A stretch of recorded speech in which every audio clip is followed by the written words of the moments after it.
Coming up next, the Bookening takes a little break to talk about the fantasy genre.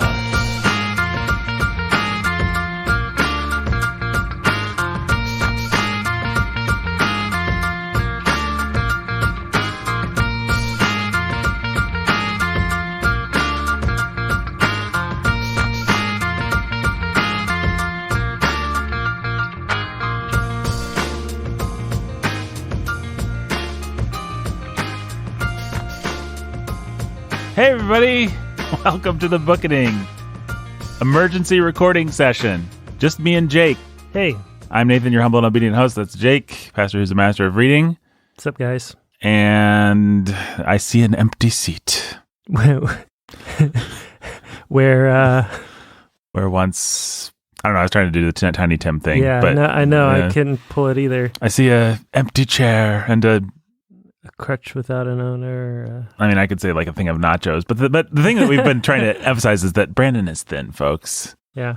Enough with the fat shaming with Brandon. Brandon, very svelte, thin, good-looking man. Mm-hmm. I cannot emphasize that enough. Brandon, when you think Brandon, think thin. That's what I want people to do. So anyway, we had a series of scheduling snafus, Jake, and Brandon's not here to do part 2 of The Hobbit. Yep. But we're not going to do part 2 of The Hobbit without him because people don't want us to do that, I don't think. No, who would? Now, I promise, folks, this isn't going to be a regular thing. It's possible that next episode, Jake won't be able to be on, in which case I think me and Brandon will go ahead and do the context for Sense and Sensibility, because I think Jake's doesn't need that much more Jane Austen context. If we can get the band together, then we'll definitely do Hobbit Part 2. Either way, in the next 2 weeks, you'll be getting Hobbit Part 2 and Sense and Sensibility context Part 1. It's just a matter of what order you get those in. But we will hopefully all 3 be there for all of them, and you'll get them in the correct order. Yep. And then we'll get back on track. Because, I don't know, we just had a series of unfortunate events occur that prevented us from all being here today. But we want to be on track. We want to give you all the Bookening that you deserve. But today, Jake, and you had no idea, all you knew was we're not talking about anything. What I thought we were doing was a little mea culpa. Sorry, guys, no Bookening this week. Yeah, I thought we were going to do that too. But then I've had some thoughts about the fantasy genre that I thought might be apropos. Okay. Germane, relevant, salient. Other words that you could look up in a thesaurus. I'm not looking at a thesaurus right now, Jake. I just have the thesaurus that is my brain. And it turns out that particular concept has a lot of synonyms that you can use. And I know them all. You're the best. I am the best. Here's what I've been thinking about. I've been thinking about this since yesterday because I think it affects how we approach our year of Tolkien. Okay. Every genre piece I was thinking about how to frame this, and I think this is what I came up with. Every genre piece either reaches out or reaches in. This is my thesis statement, Jake. So a genre piece is, let me try to interpret that and see if I can guess your meaning. So a genre piece either tries to transcend its genre, or it hunkers down on the genre itself and becomes just a genre piece. Just a genre piece. Yes. Obviously, there's no such thing. Maybe I don't know. Could we say there's no such thing as just a genre piece? Like every story is going to do more than one thing. So a Western is, I don't know. Think about crime. The detective story or the puzzle genre. It's such a, obviously there are lots of crime dramas and detective things in the detective genre that transcend that genre, but can't you just have like a 2-page short story that's a whoddunit that like does Encyclopedia Brown? Except... Yeah, there's no dialogue, no characters, no. Yeah, I think this is germane, apropos, salient, all those good words to our eternal Agatha Christie debate between me and Dubstep Danny, and to some extent you and Brandon, which is all Agatha Christie does is genre fiction. Like she does not write mysteries for people who don't like mysteries. She writes mysteries for people who like mysteries. And Danny would argue actually that, so if we're going with like reaching out, like trying to do more, or reaching in, trying to just do something within the confines of your genre, Danny would actually argue, I think, that Agatha Christie does reach out, that she does provide a little character development, a little drama beyond what she has to, that she goes above and beyond, that she transcends. I don't think that that's really the best defense of Agatha Christie. The best defense of Agatha Christie is to say she reaches in, she does good genre work, and if you don't like it, Nathan, tough. Let's not try and pretend like she transcends anything or is better than anything. She just writes darn good mysteries. Okay. What would you, true or false? Well, okay, so I'm not entirely sure where we're going with this.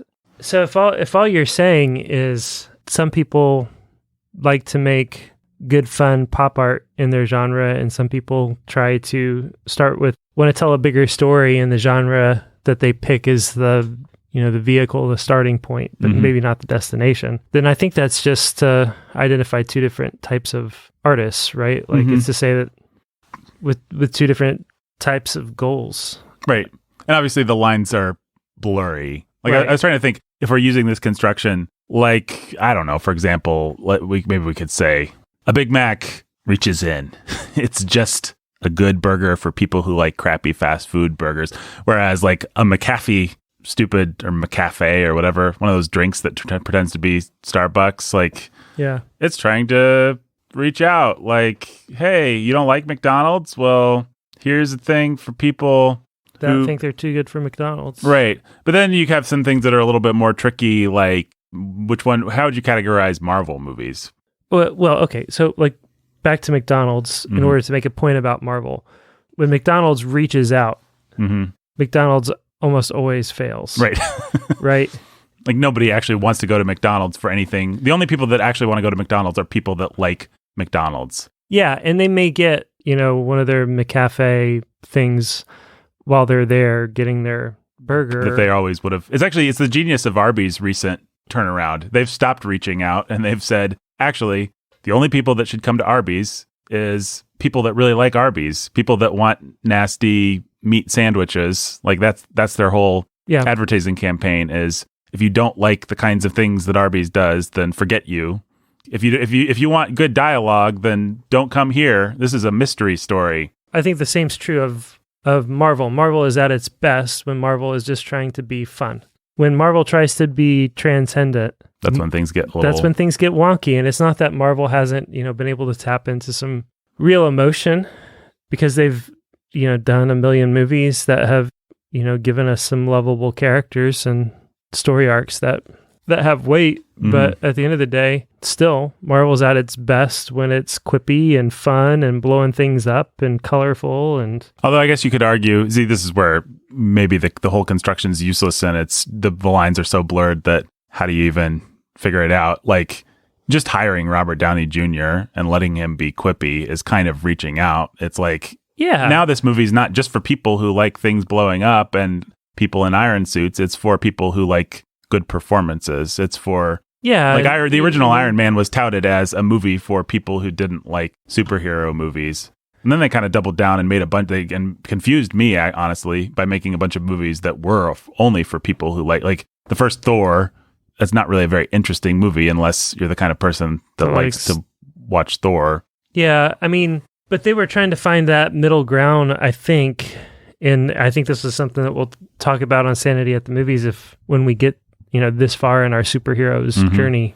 So by the way, first step, folks, go to patreon.com/sanity at the movies and get us up to $100 so that we can do the Indiana Jones films. Well, I think that, so I think that what we'll find, so the way that we've structured that is Indiana Jones is the quintessential American anti-hero, right? The embodiment of John Wayne and, all the way back to the dime store novel kind of hero. What I think that a little further along, what we do is we pair the direction that Sam Raimi took with Spider-Man and the direction that Christopher Nolan took with his Batman trilogy. And I think what we find Marvel doing, and what we'll really get to explore as we get deeper into that, is Marvel trying to thread the needle between Raimi and Nolan. I think that's true. Raimi is playful and fun and tries to bring real drama, but also lean into some of the campiness still that was, fun about, the Superman and Batman movies of the 70s and 80s and 90s. Nolan is like forget campiness. We're going to pretend like a billionaire fighting crime in a bat suit is the most psychologically real thing that he could ever possibly do. Like if you were a billionaire, but how would you actually in Bruce Wayne's shoes pull this off? This is exactly what you do, and this is how you would do it. I think that those early Marvel movies were trying to thread that needle, and I think Iron Man was more on the Nolan side, but without trying to be dark, still trying to be fun and incorporate some of those fun Raimi elements. And some of those other early movies were just like, we've got a Norse god here. Let's camp it up, because what the heck else are you going to do with you can't make sense of a Norse god. Like, it's not going to be psychological. Right. He's going to have a hammer and a Viking helmet or something dumb. Like, what the heck? As they work their way forward to that first Avengers film, they hit their stride, and they found a formula that really works, and that keys off that first Iron Man film, but then builds in a direction that really does blend. Well, that says we can be okay with some of the campy elements here. We can have a lot of fun with it, so long as our characters feel, and the choices they make feel emotionally real, right? Psychologically real. Which you could almost say, if you're going to use my construction, is that they basically keep reaching in, but then like every third movie, they reach out. It's like Ant-Man. Well, this is really only for people who like this kind of thing. Doctor Strange, this is kind of only for people who like this kind of thing. But then they'll do a Avengers team-up movie that's actually supposed to be... Yeah, they'll do Captain America Civil War. Captain America, like Winter Soldier. Winter Soldier, there's a handful of them that everybody says. It'd be the first Iron Man, it'd be Winter Soldier. It'd be the first Avengers, I think, too, even if you don't like this kind of thing. It is a good movie. It's just a good movie. Yeah. Right. Yeah, with good performances, good team-up, good characterization, real drama. And then by the time you get to Endgame, it's like, whether you like it or hate it, or it's your kind of thing or not, it's such a cultural event that... It has so much capital to cash in that it's going to be a big emotional drama no matter what they do with it. They kind of failed in a lot of different ways, and we talk about that. Yeah, and I think once we get our Patreon on Sanity at the Movies up enough, we'll have a lot more to say about that. So if you want to think, the most genre of genre pieces that people have tried to crack and make transcendent, really, over the last 20, 30 years, has been the comic book movie. What's more genre-y than a comic book movie? And if you think about the Christopher Reeve Superman movies, like, it's just trying to be campy fun. Well, and I think like Raimi versus Nolan is a really interesting thing to talk about. It's what I'm most excited to get to in the process of our superheroes journey. Yeah, because you have, if really, Spider-Man is just Raimi's in love with the genre. He's trying to do a genre piece, and he's trying to do it really well, and he's a really talented guy. And then you have Nolan, who seems to have no interest in the genre, actually. Like, all he wants to do is reach out and make a movie that stands up dramatically. And I think by the time you get to Dark Knight Rises, probably most people will agree with me, it collapses under its own weight. He can't actually sustain making a whole trilogy of Batman movies that are just about the drama inherent in what it would be like to be Batman. In Gotham City. No, it really does collapse under its own weight. It's like, you can't take something so silly, so seriously for so long and expect it to really hold up. I think that if we lived in a universe where Heath Ledger never died, that trilogy could have been closed out in a incredibly satisfying way, and Nolan's Batman would be the untouchable touchstone of all comic. And maybe Marvel wouldn't even exist because everything had gone that direction. Yeah, it's one of the sad might have been. Although maybe they would have screwed it all up, and it's Zack Snyder screwed it all up. Yeah, so. Exactly, with Christopher Nolan executive producing on all those things. So who knows? But I don't know. It's interesting to think. Anyway, the place I'm going with all this, the thing that I've been thinking about is where Tolkien stands. Not just, I think we'd all agree Tolkien, if there's any fantasist that transcends the genre, it's Tolkien, if there's any fantasy book that someone who doesn't like fantasy, and the three of us on this podcast actually represent a spectrum. I think you just like good stories, which means you'll take them in whatever genre. If it's just a tale well told with suspense and likable characters, like the stuff that people like in stories. Brandon, I think, actively doesn't like fantasy, but things like Lord of the Rings can transcend it for him. Yep. I think I'm weird because I'm pretty sympathetic to fantasy, but on the other hand, I always have high expectations that my genre pieces will reach out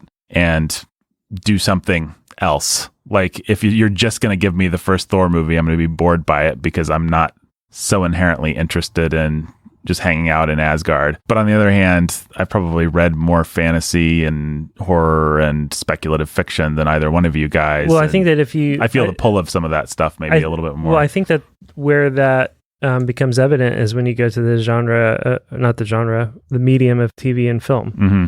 Because you like The Mandalorian, mm-hmm. you like the Clone Wars, you like all kinds of different anime mm-hmm. stuff that, they're telling good stories, but like you take something like The Mandalorian, there's not a whole lot to hold on to emotionally or even in terms of characterization, but it's a super cool, fun world. Well, this frame that I'm giving people today, isn't that this generous of me, folks, that I'm giving this to you? This frame is actually pretty handy for understanding why some people loved The Mandalorian and why some people were just perplexed by it. I think some people really expected The Mandalorian to reach out, to try and do something, and they were like, no.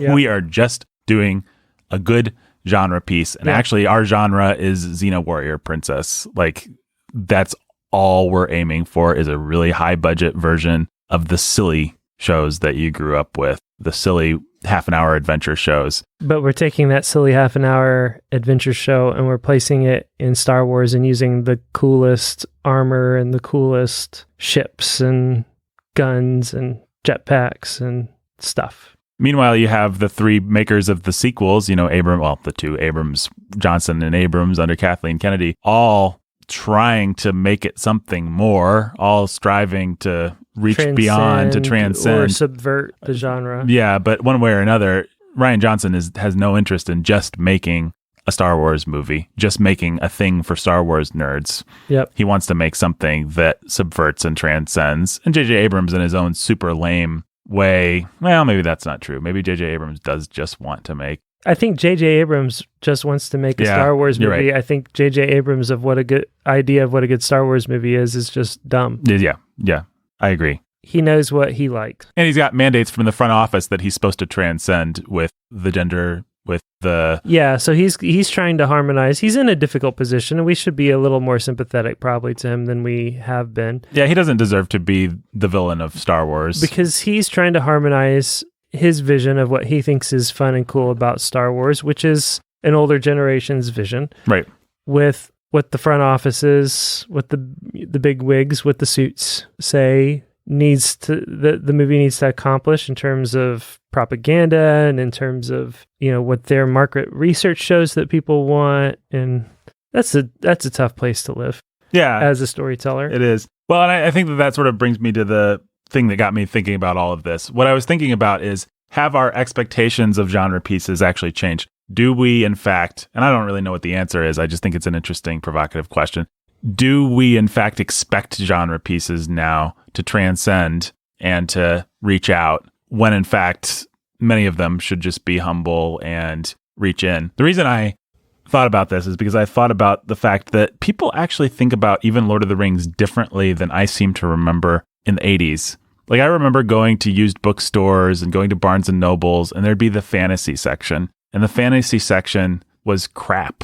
Like, you'd pull out the covers and it'd be some painting of a half-naked lady, like, clinging to the leg of some warrior who was standing astride the bodies of all the orcs that he had just slain. And that was fantasy. Like, it was trash for idiots. And even Lord of the Rings, I mean, everybody knew it was better than that. Everybody knew it was a classic, but there were a lot of people that still sneered at it.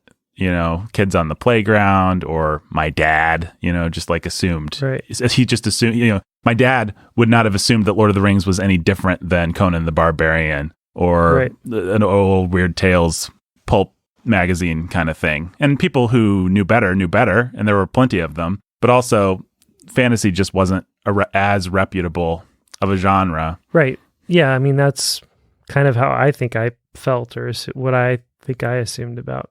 And I wonder if that hasn't, with Harry Potter, with the success of the Peter Jackson movies, with the preeminence of superheroes in general, of genre, I wonder if it doesn't get taken more seriously now than maybe it actually should. And I wonder if that doesn't somehow warp our expectations, or at least change our expectations. Like, 20 years ago or 30 years ago, picking up Lord of the Rings, would I in fact have just been coming to it as a nerd who wanted some orcs and wizards and stuff? Is that how a lot of people come to it? And is that how people still come to it? I don't really even know where I'm going with this, or whether I'm even onto something, but I just got to thinking about it. I guess I can only speak for myself. I come to everything looking for a good story. Right. And if it's not there, then I don't care. Right. And I don't know. Is that wrong of me? Maybe that's the question that you're asking. And I want to say, no, I don't think it is. No, I don't think it is. I mean, I think that I do think that there is a place for, I don't know, some of the, my mind keeps being drawn to the Sherlock Holmes stories, because the Sherlock Holmes stories are nothing but Sherlock Holmes stories. Well, Watson, my idiot friend, if you'd only known the 3 things that I knew. 50 kinds of ash from pipe tobacco, and that's every story is like. And yes, nerds, I know that's an outlier, and so a lot of the mysteries are solvable, and that's an unfair thing. The tobacco ash is like a hammer that people like to hit Sherlock Holmes over. But anyway, go ahead. Yeah, I mean, Sherlock Holmes stories are just fun Sherlock Holmes stories. Right. Wow, isn't Sherlock smart? And wouldn't you like to be smart like Sherlock? Wow, isn't Watson an awesome admirer, sidekick, / bumbling doofus when he needs to be? I don't have a problem taking a story on its own terms and enjoying it for what it is, as long as it's good at doing what it sets out to do. But are there some kinds of stories that you like better?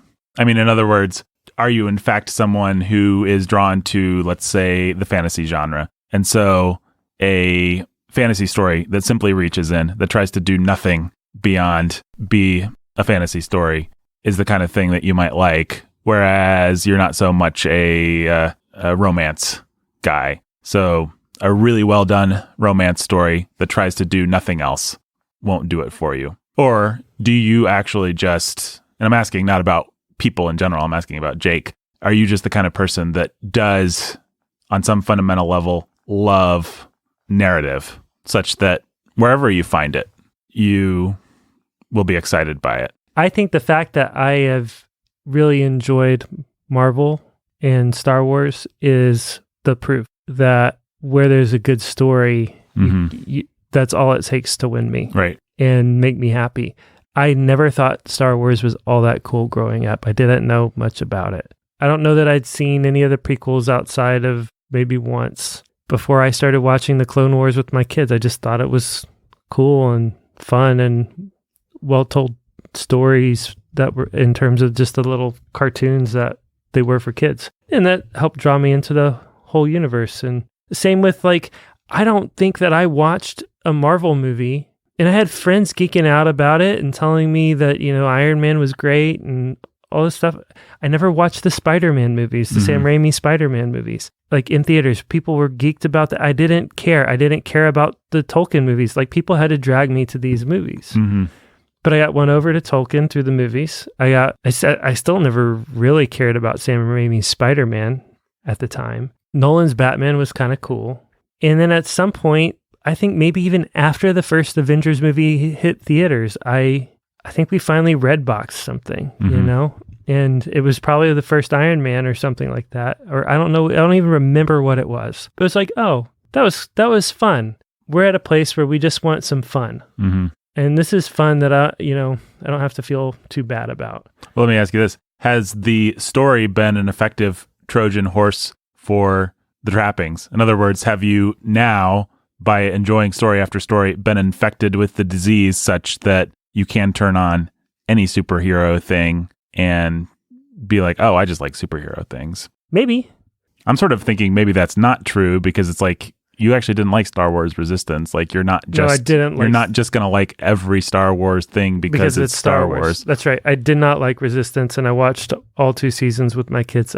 I never liked that show. I think that show's crap. And that's Filoni, and that's my guy, Filoni. Yeah. And I'm just going to apologize. Like, I'm going to make a rationale in my mind. I'm going to apologize for Filoni and say he got drawn into The Mandalorian. He got drawn into other things. Mm-hmm. He's not listed. I haven't really looked. I don't know that I want to look, but I've just told myself, I bet he's not listed as, the writer and director of many of these episodes. Right.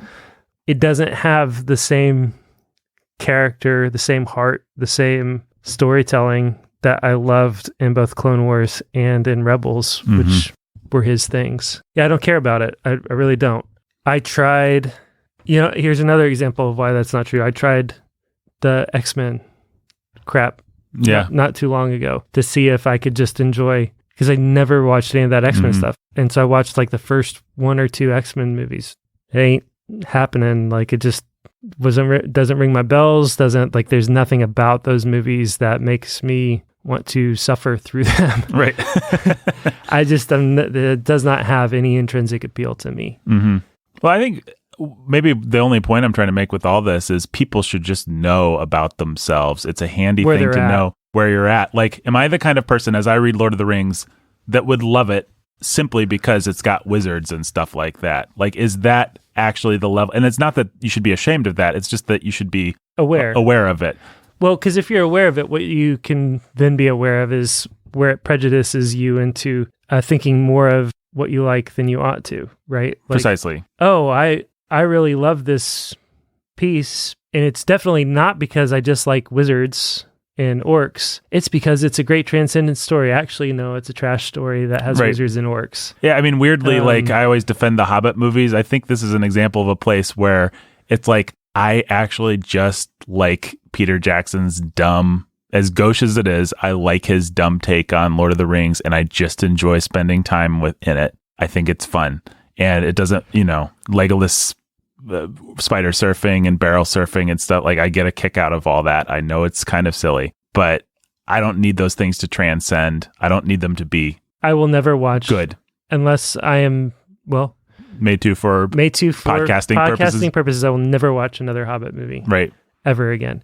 I'll watch the Lord of the Rings movies, but not the Hobbit. Yeah, which says that you value a good story over just spending time in that genre, in that particular headspace. And I think that I don't know if there's 2 different kinds of people. I wonder if there is a genre that you just like spending time there. Yeah, I wonder if that's...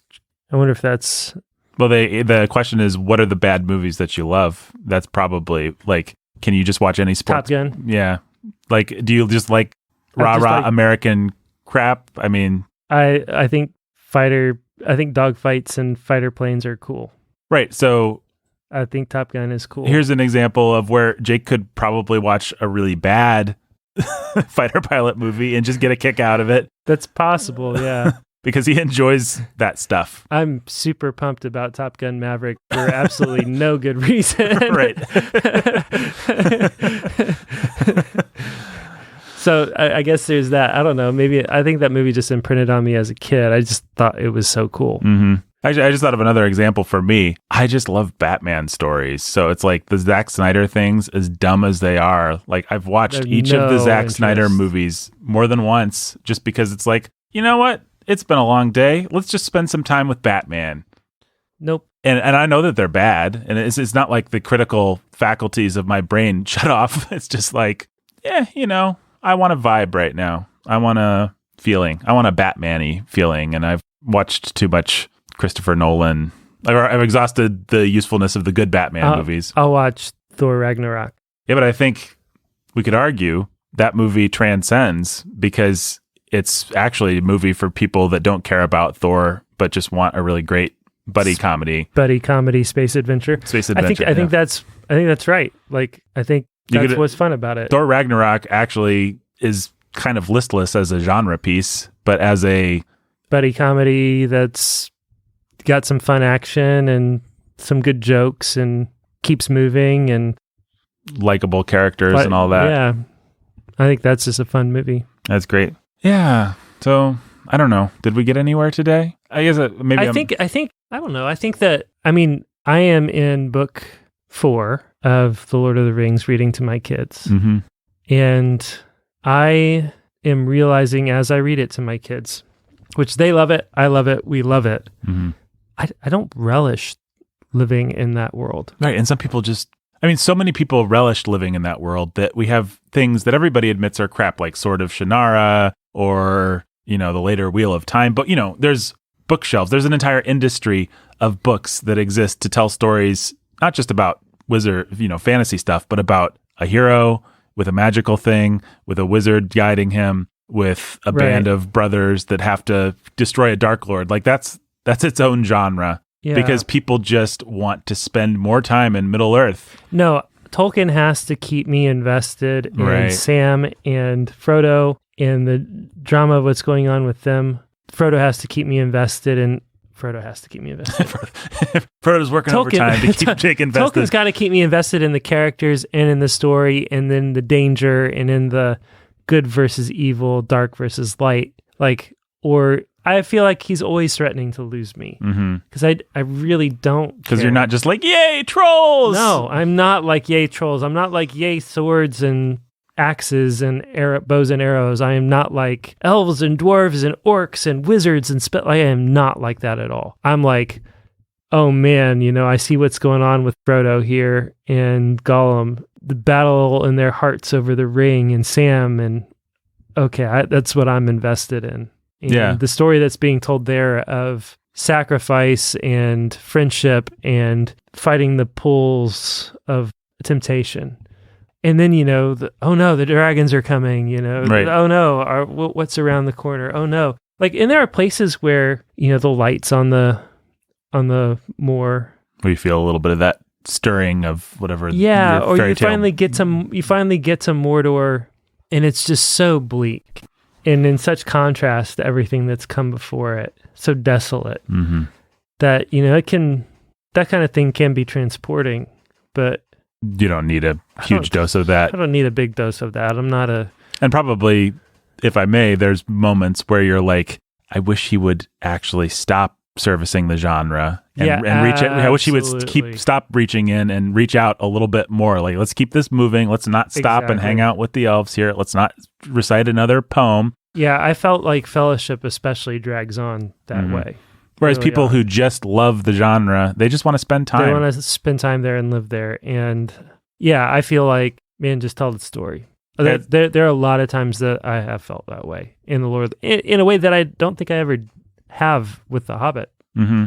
Because The Hobbit is so fast moving. That's one thing about it. Well, it's episodic. It's not like this serial, just to speak in terms of modern TV making, right? It's like every chapter is its own little episode. It's got its high point, its low point, its drama, its catharsis, its resolution. And we don't have to spend a lot of time servicing the characters or anything in between the exciting stuff. Our job is to get to the next thing. Yeah, it's just the next fun thing that's going to happen. Yeah, I guess we're loving it, but yeah, I don't have a whole lot invested in the lore and I like lore-y stuff. I like things that feel lived in and feel like, and it's a really well-built world that feels like it really exists. I love all those things. They do contribute to the storytelling. It's killer craft, but I don't have a lot of affection for this particular kind of lore.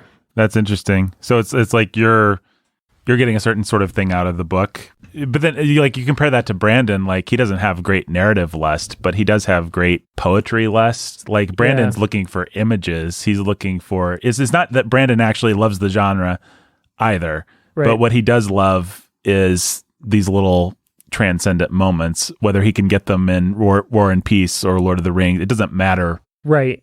It's why he's going to divert a whole episode on The Hobbit into an episode about style, because he's going to come to The Hobbit or Lord of the Rings once again, anticipating, even though he knows better, fantasy schlock. Mm-hmm. And then he's going to be like, wow. This guy's just a good writer. He's just a good writer. Mm-hmm. I love it. And that's what he's going to want to talk about. And one could argue that neither one of you is actually getting out of it what Tolkien wanted you to, which is he just wanted you to be the kind of person like him that just loved spending time in Middle-earth. I don't know where I fall on that spectrum. Maybe you can tell me better than I can tell myself. I feel like in some ways, like I said earlier, I'm the person that's most likely to want to spend time in Middle-earth, but I'm also the most likely to demand that Middle-earth live up to whatever my bizarro standards are. Yeah, it is a weird thing with you. And that's why I diverted to talking about you like The Mandalorian. It's always hard to tell because it's like we came out of Thor Ragnarok, which is a movie we've already talked about. Mm-hmm. It's a great little genre piece that's fun and enjoyable. And I said, well, why couldn't they polish it up and make it a little bit better? Yeah, why couldn't they have made it transcend? And I've since come around on it. I think I've landed on it's a really fun movie and maybe the Marvel movie that I've but you're rewatched. always ready to demand more of those kinds of movies. Yeah, it's almost like I'm like, yes, Tolkien, I'm willing to go to Middle-earth. Now that I've given you that, you better make it worth my time, buddy. Yeah, and I think that the reason why you love or going to fall in love with Tolkien again is that he's going to keep giving you all the things that you're looking for in ways that probably, certainly no other fantasy writer ever has or can. Yeah, I don't think that they can. And if they do, it's because they're just doing what the master already did perfectly. Has anybody got as close to Tolkien as Rowling? I don't think so. And how far away from Tolkien was Rowling? Our friend Thomas is maybe saying like Brandon Sanderson, and sure, there's good fantasists out there. I'm not saying there's not. But Tolkien really was, what's the word for when something's just perfect and I don't know what the word is, like... Transcendent? Yeah, transcendent. He's untouchable. Like he just did something, he did it perfectly. He's in a class of his own, right? Yeah. As a fantasy author, he does what, it's almost like in Tolkien, you get an answer to that, man, what if, I don't know, what if, I'm not going to come up with a good what if Hemingway, instead of writing these... Well, what I want to say is like, what if Steven Spielberg had done James Bond, or right? What if, that's exactly one of those. What if Stanley Kubrick had done? Thank you. You found what I was looking for. It's like we have the perfect meeting of a master. It's a very reputable master working in a previously disreputable form, and elevating it to his level, in a way that almost no one else could even conceive of doing. It is actually what Steven Spielberg did with Indiana Jones with the James Bond formula. Right. Is, what? Let's actually leave James Bond in the dust. Like, Michelangelo, meet the paintbrush. I don't know what the non-cheesy way of saying it is, but so I guess the only thing that's to think about is just what kind of reader are you? You can think about it even with something like Jane Austen. Are you the kind of person that would be happy reading any story about balls and carriages and lovers and are you the kind of story? Absolutely not. Yeah. No way. Right. You have to be Jane Austen to make me enjoy that world. Yeah, actually, in that particular case, it's an active turnoff. I'd rather not read those kinds of things. But Jane Austen completely transcends the genre, which I hate. I don't hate that she transcends it. I don't like that genre, actually. I don't like Downton Abbey. I don't like stories about the royalty. I don't like stories about British people being posh. I like everything about Jane Austen is actually designed. It's why I always say to young men who are like, I don't want to read Jane Austen. It's like, I actually get it, like, but you should anyway. But yeah, you should just know that about yourself. Like, are you the kind of person that is going to love the story no matter what because it's got a couple of lovers that are kept apart and then get together at the end? Or are you the kind of person that wants something else? It's just a handy way to be able to evaluate things. It's as much fun as we have with the fact that I try to make everybody feel like crap for liking Agatha Christie. The fact is, Agatha Christie is an absolute genius. She's a master of what she does. And it's helpful for me to simply know I don't happen to really like that kind of thing. Yeah. But she's awesome. Like, it would be, insofar as I have made people feel bad for liking Agatha Christie, I'll say it here once, folks, and I'll never say it again. I shouldn't do that. She's great. She's awesome. She's perfect. She's one of the geniuses at what she does. And I won't even qualify it by saying one more time that I don't like it. And if you do, you're stupid. I guess we should do our shout outs real quick. All right. All right. You want to shout them out? Why don't you say what genre you think this person Oh my goodness. loves the most? You don't even have to shout them out. I'll shout them out. You say the genre. All right, let's do it. All right. Robert and Rhonda the Lovebirds. Drama. The Artful Anthony Dodger. Fable. Little Anthony's Cigar Store. Fairy tales. The Immortal Chelsea E. Fantasy. Jimmy Beam and Little Annie Oakley. Folklore. Lily of the Valley. Historical fiction. Andrew Nestor the Lovebirds. Horror. Yeah. The Keith Master. Humor. David's Mighty Men Trucking. Legend. John and Jill and Little Baby Max. Mystery. Jay and Katie, who are cold and love cheese, and also C.S. Lewis, including Till We Have Faces. Mythology, obviously. Fairy Princess of Wonder and Happiness, Mother Beth. Poetry. Console Prime Adam. Sci-fi. Jeremy, the Dark Hooded Lord of Death. Short stories. You know, it occurs to me that you can tell, reading this list, that Nathan likes the genre of fantasy and horror and stuff like that, and westerns and things. Where are we? Nathan, not me. Tall Tale. Maya! Biography. Ryan the Red Avenger and Judith of the Ladies of Justice. Essays. Danny the Dude. Drama. DJ Sammy G. Fable. Benny and Dana Tiberius. Fairy tale. Eric and Catherine from Yon Window Breaks. Fantasy. Professor and Lady X. Folklore. Lavender's green, Dylan, Dylan. Lavender's blue. Lavender's green, Dylan, Dylan. I love you too. Historical fiction. Noah Constrictor. Horror. Mara Cheap. Humor. The Fair and Fragrant Maiden Chloe. Legend. Six-Pack Zach with a mean attack and Catherine with a knack for laying down the smack. Mystery.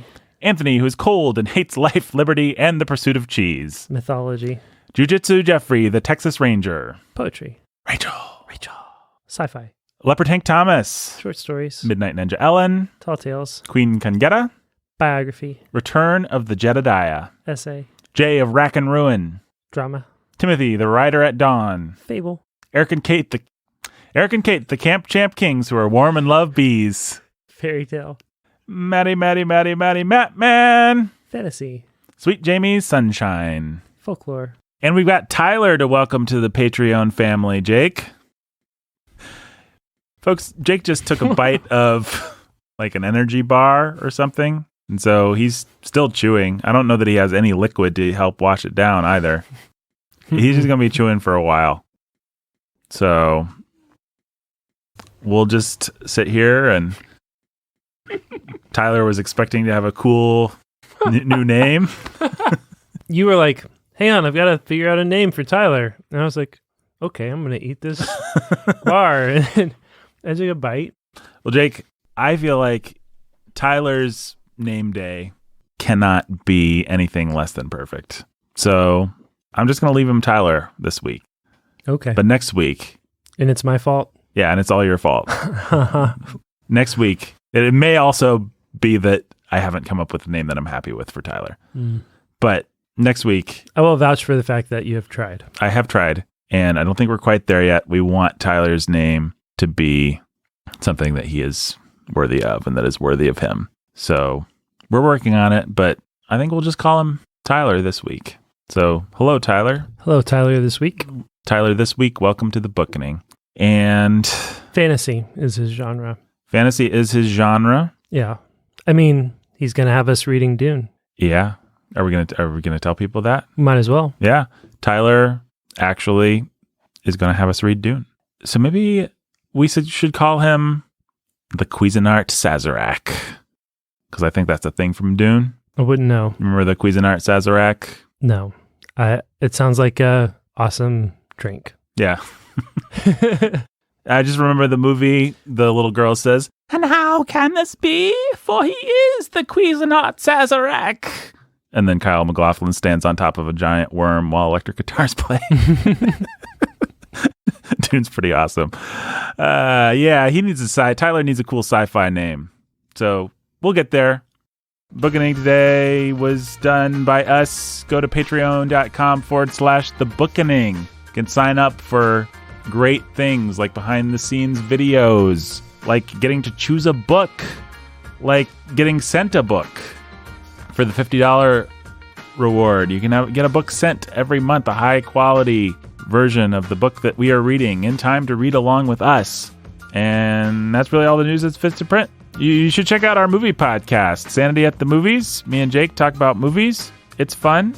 check out Sound of Sanity, our other podcast where we talk about culture and pop culture and all kinds of stuff with Ben Sulzer. That's a good podcast. And until next week, when we will definitely be back with Brandon, folks, bye.